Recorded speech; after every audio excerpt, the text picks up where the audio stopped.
Welcome in to another episode of my Dynasty Fantasy Football YouTube. Today I'm looking at some Dynasty stashes. Make sure to like, comment, and subscribe. Let's go. So player one, Tre Tucker. Now I mentioned Tucker as a stash during the offseason, but he's had a pretty good start to 2024. 16 catches, 172 yards, a touchdown on 20 targets. Pretty nice for 4 games. He's definitely behind Jakobi Meyers and Brock Bowers in the target pecking order, but not that far behind. So why do I have Tucker as a dynasty stash? Well, we all know that Davante Adams is being traded. Adams has demanded a trade from the Raiders. There's no way that Adams is playing for the Raiders again. So he's going to be gone. Tucker was a third-round pick in the 2023 NFL draft. He was from the previous regime, kind of along with everyone else. I mean, Michael Mayer, Adams, Jakobi Meyers, they were all from the previous Raiders regime. Only Brock Bowers is from the current regime in the receiving room. Seems like Adams is gone. Michael Mayer is mysteriously nowhere to be found. I don't know when he's coming back. And Tre Tucker is just 23 years old, so he's a lot of potential. Now, he's played 80% of snaps in the last 2 games with 12 catches, 137 yards, and a touchdown, plus a rushing touchdown.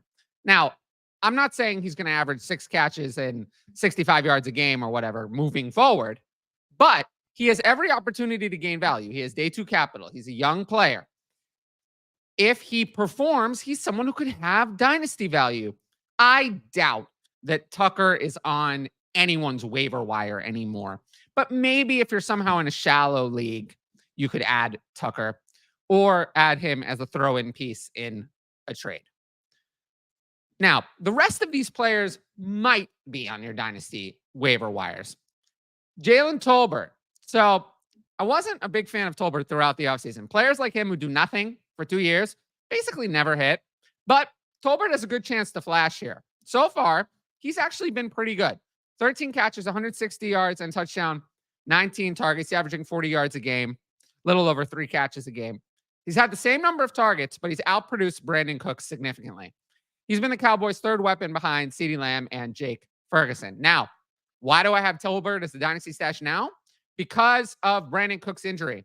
Cooks has a knee infection. Going to miss this week. Might miss more time. We don't know when he's going to come back.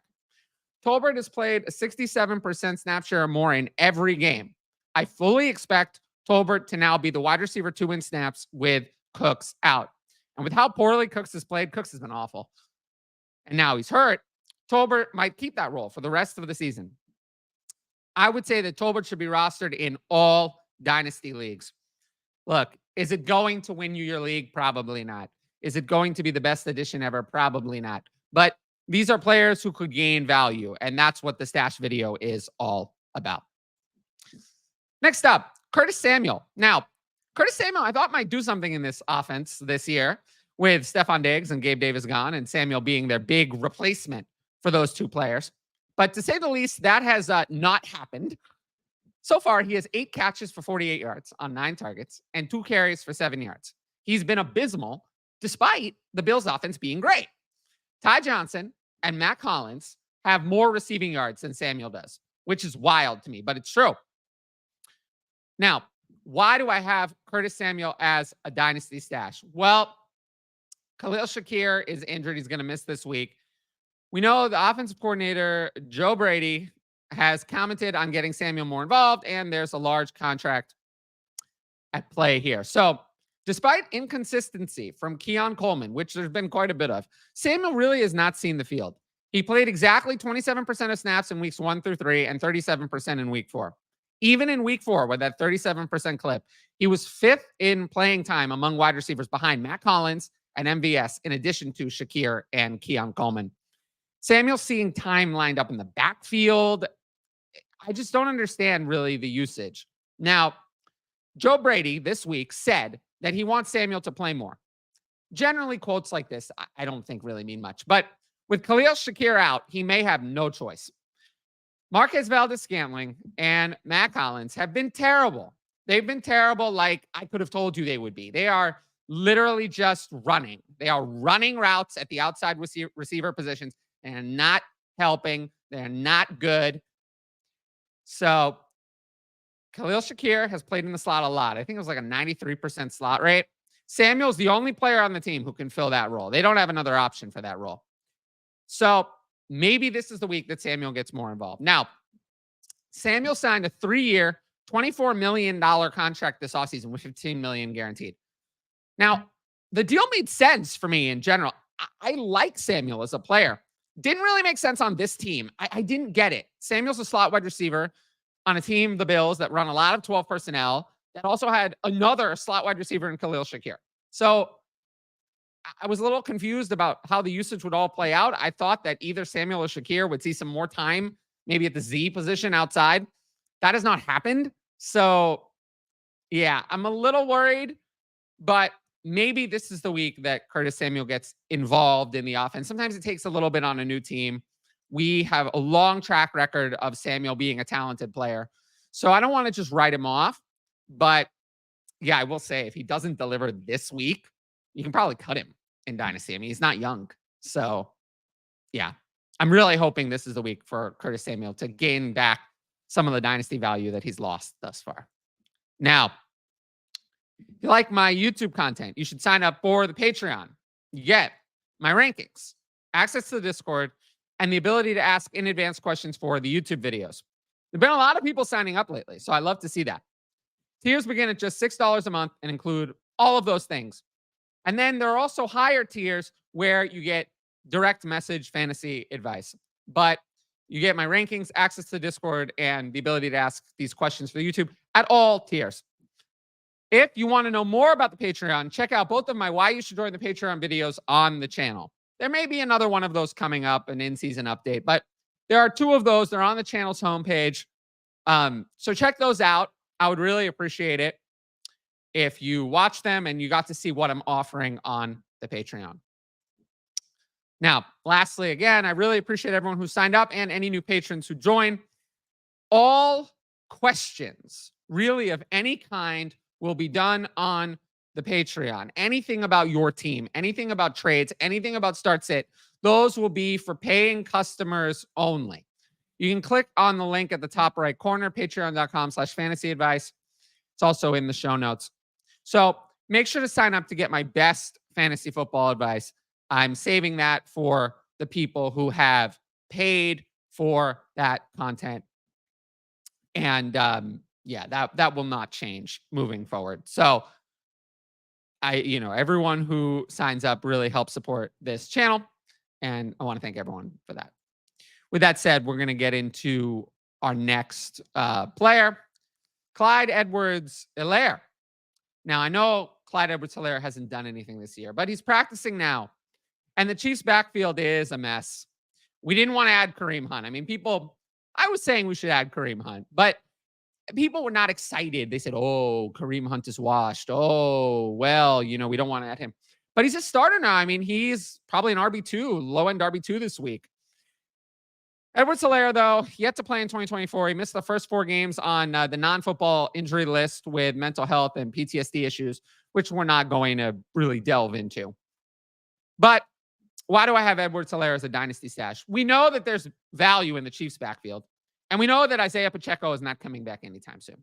The Chiefs' backfield is valuable because now Rashee Rice is out. The Chiefs will need to run the ball. They are going to have to. They're not going to just be able to pass the ball 40, 50 times a game because they don't have the receivers for that. But none of the Pacheco replacements have been good. Carson Steele fumbled twice. I think we've seen enough. They benched him after the fumble last week. We've seen enough of Carson Steele as a halfback in the NFL. Carson Steele is not a halfback. He's not a running back. He will return to being a fullback. I think he had his chance.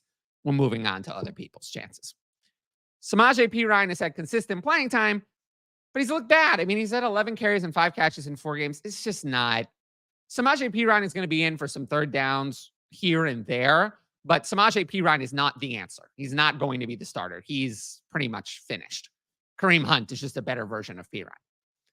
And then we have Kareem Hunt, who looked good in week 4 with 14 carries, 69 yards, and 2 catches for 16 yards. But he picked up a shoulder injury. It's not going to prevent him from playing.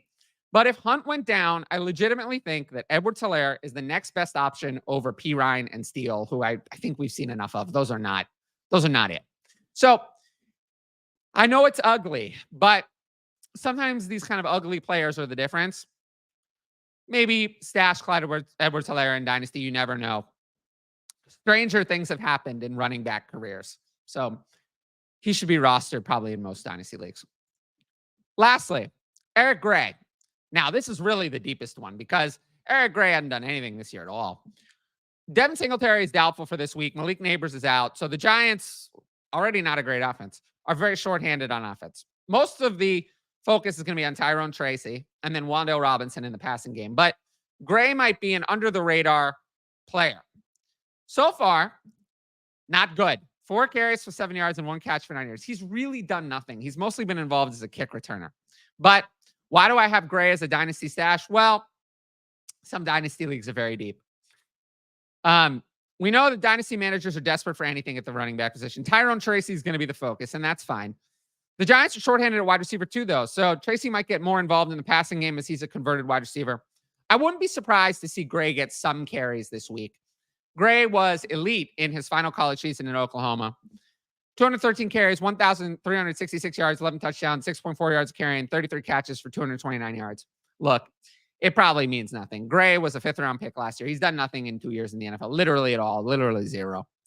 Some people in really deep leagues, these are just the kind of players, maybe something happens. You never know. Any running back who's going to get playing time that coming week is a player who should probably be stashed just in case we somehow have it wrong and Gray gets more involved than we think.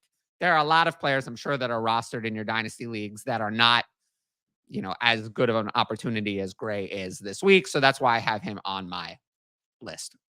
Now, usually I would cover some NFL news.